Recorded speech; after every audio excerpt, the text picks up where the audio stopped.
Right now, in 2025 and 2026, night skies over the Middle East are regularly lit up by direct military strikes targeting nuclear and military sites.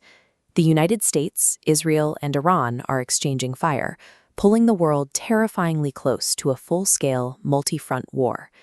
This wasn't always the case.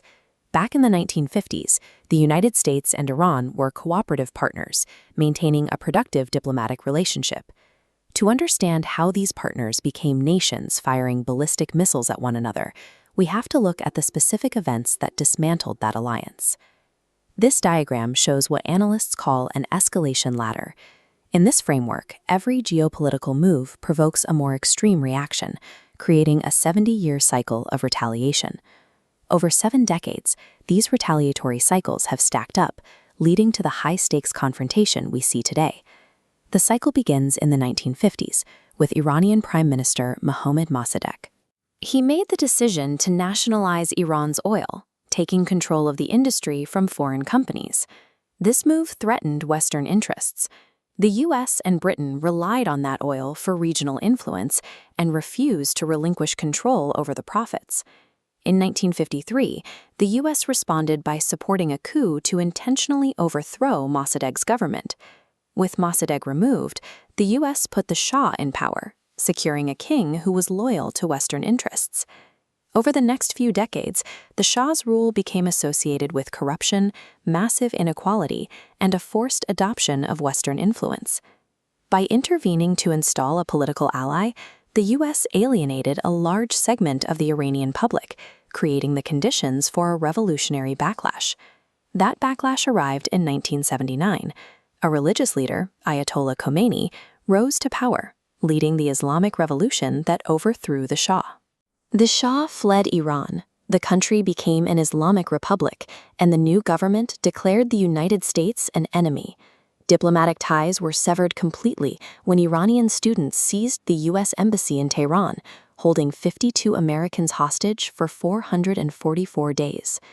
The hostage crisis ended direct communication between the two governments, moving the conflict into the shadows. This map shows how the rivalry evolved into a proxy war. The U.S. supported allies like Israel and Saudi Arabia, while Iran funded groups like Hezbollah and Hamas. This exported hostility created a web of competing interests, extending the conflict across the Middle East. In the early 2000s, the tension entered a new phase. The U.S. began to fear that Iran was developing nuclear weapons, despite Iran's claims that its program was for peaceful energy. Diplomacy briefly returned in 2015 with the signing of the JCPOA. Iran agreed to limit its nuclear activities in exchange for the lifting of economic sanctions. When that deal eventually collapsed, the historical mistrust between the two nations returned, and the cycle of escalation accelerated. A major turning point occurred in 2020 when a U.S. strike killed Iran's top military commander, Qasem Soleimani. Iran responded with direct missile attacks on U.S. bases. For the first time in decades, the two nations were trading fire openly rather than through proxies. The end of the nuclear agreement and the assassination of a top general removed the constraints of the shadow war, leading to a new era of direct military action.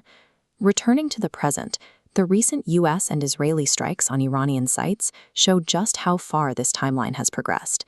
Iran's use of drone swarms and missiles in return indicates that direct confrontation has replaced the indirect tactics of the past.